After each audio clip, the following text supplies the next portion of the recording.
family for this conference. It is written. They are great mentors at our church, great leaders. Amen. And for pushing me, for motivating me to do this book, because I've been writing this book since 1999. Journaling for 10 years, decade. Journaling because my physical condition that happened to me in 1996 when I had injured my back and I had a herniated disc.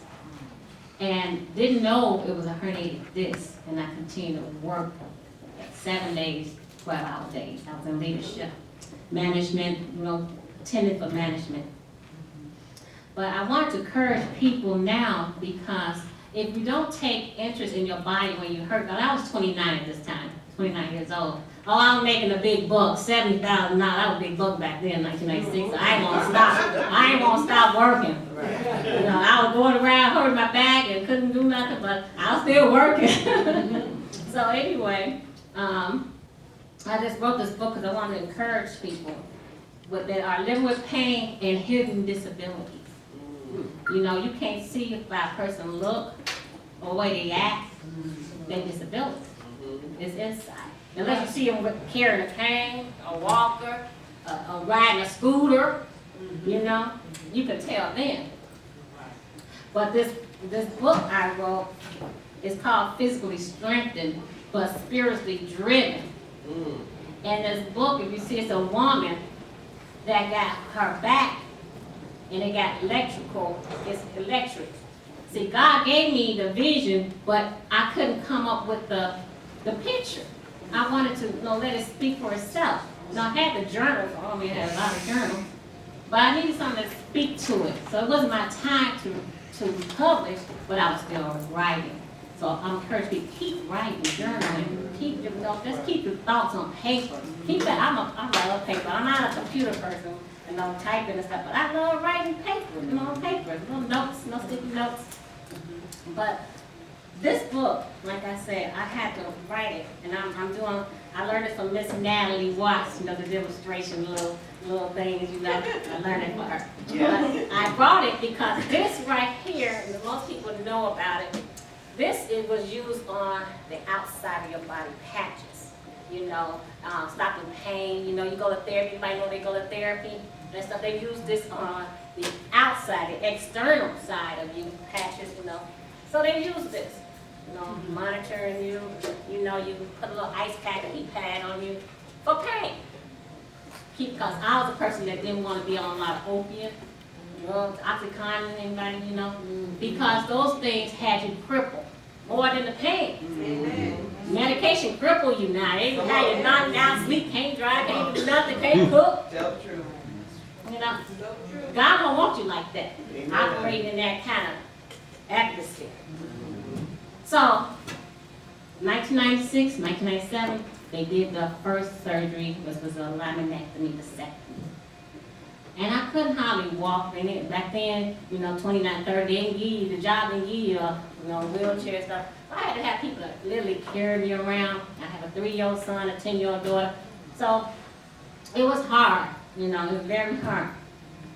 And the thing about it is, I couldn't walk because the nerves were so damaged from working, continuing to work. I couldn't even put my uniform on, one leg at a time. I was sitting on the bench for hours, crying at work because I was at work 12 hours, still trying to make a paycheck. But didn't know what was really wrong with me because the company did not tell me I had a herniated disc. Well, why didn't they tell you I had a herniated disc? Because they had a scoreboard, no accident. They want to keep that 100 days going. So they didn't tell me, the doctor didn't tell me, until I started falling down. When I started falling down on the job, they took me to the room to let me rest, and they took me to the company doctor. Well, by then it was too late. The nerves was packed down, and it was irreversible. So when the doctor went in, he said, there's damage there. And you might not be able to walk again. I'm like, the devil is a lie. So at that time I was in church and everything, Baptist church. I was believing God, but I didn't believe. I knew God, but I didn't know Jesus. That's a difference. I know the Lord saved me. I didn't have that personal relationship with Jesus. So sometimes taking me out of that job took me to another place in my life. After the surgery, the first back surgery. And took me to another place. So that's why I said spiritually driven. Because it's when I finally had a personal relationship with Jesus. Knew who he was, knew what he done for me, and you, the stripes on his back, what he did on Calvary, is when I had a reality check to say, oh, he suffered. So I suffered. He suffered. So as I was going on, my second back surgery happened. It was trial. And what they did was, because the nerve was damaged, they implanted an internal machine in it. And this machine here, here's the little thing. It was called a trans-stimulator. Live wires in you. Live wires, okay? And they put this in your back with wires up, spine. Because I didn't want the rods and all that stuff, screws and stuff. So they put this in the back. They had to take, I'll tell you in the book what they did with that. But to charge it, you know how you charge your iPad and your computer? Well, I had to charge my own battery. My stomach charged it, when it goes out. But it worked. It worked. I'm telling you, it worked. And I had this machine in for 8 years. Wow. 8 years. Wow. Stimulating nerves. But it got me to walking. Like I said, doctors, Luke was a great physician. Paul had thorn in his flesh.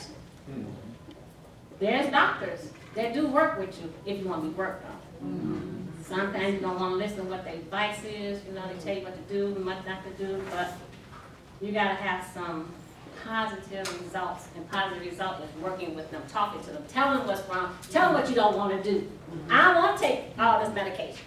So what can I do? So that's when it came to me. And this word in the Bible says, blessed is the man whose strength is in thee, and whose hearts are the way of them. They go strength to strength. Every one of them in Zion appear before God. Strength to strength. That's how we got to work it. Strength to strength. So when I came to Family Christian Center in 2009, and by the way, I came there because my mom was diagnosed with cancer. And at the time, I was on a walker.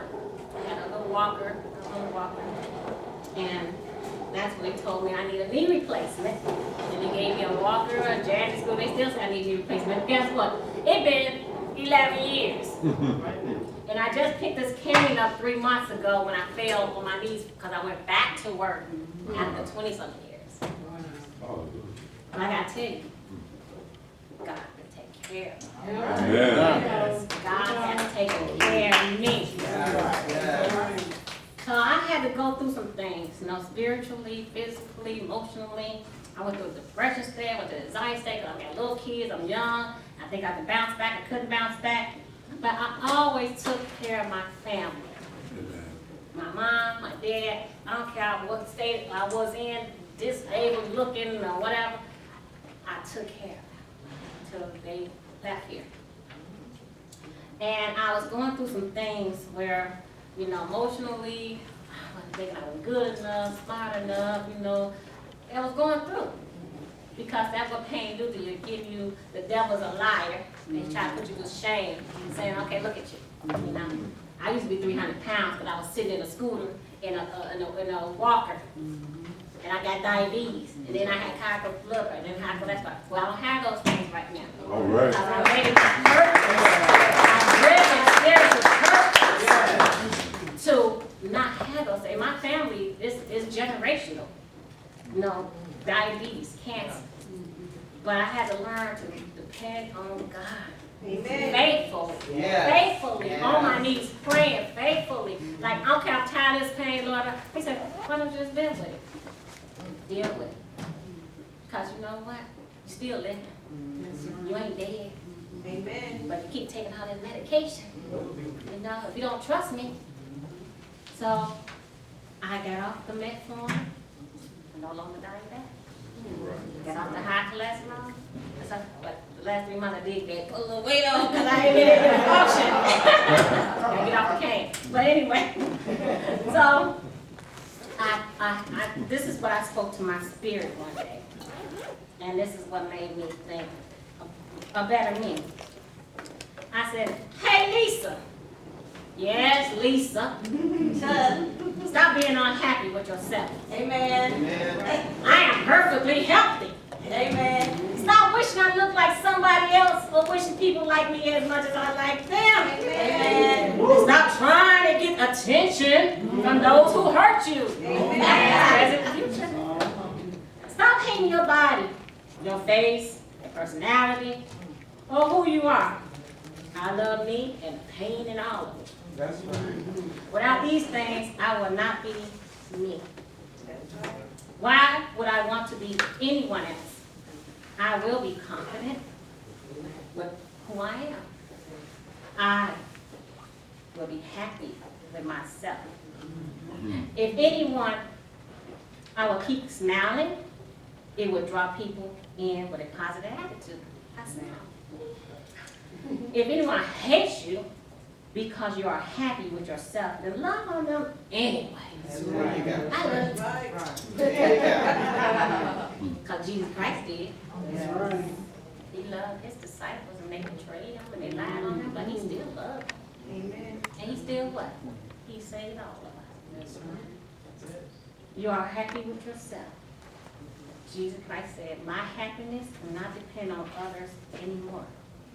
I speak and say I am happy because I love who I am. I love my flaws, and there are many. When I walk with a limp, there's a flaw. I love my imperfection. I'm not a perfectionist because I am not perfect, but it makes me who I am. Yes, me, and that's me is pretty amazing. Amen. I just want to thank you, Lord, for creating me the way you did to keep me on the journey of fighting the good fight and trusting Him. Amen. My spiritual survival, I owe it all to the goodness of Jesus. Amen. And God Himself for bringing His Son to me. So I want to thank you for giving me this opportunity and this loving God. And like I said, my book will be next month. Will be coming out next month. And you know, my daughter was here, and she's been encouraging me. Everybody been encouraging me. Dr. White been on me. He was like, when you gonna write that book, girl? When you gonna write that book, girl? Get it together and write that book. You know, get yourself equipped. So I just thank God that I'm able to do it now, because in that book it talks about the pain medication, it talks about everything from just, you know, going through financially. And this is one more thing I'm gonna say about God. I went down 29, I got my house in 25. I still got my same house. And I ain't worked at 20, I just went back to work this year, and then I fell working hard, working 40, 50 hours a week. And I fell again, injured myself again, you know, but God still came the beats. That's why I like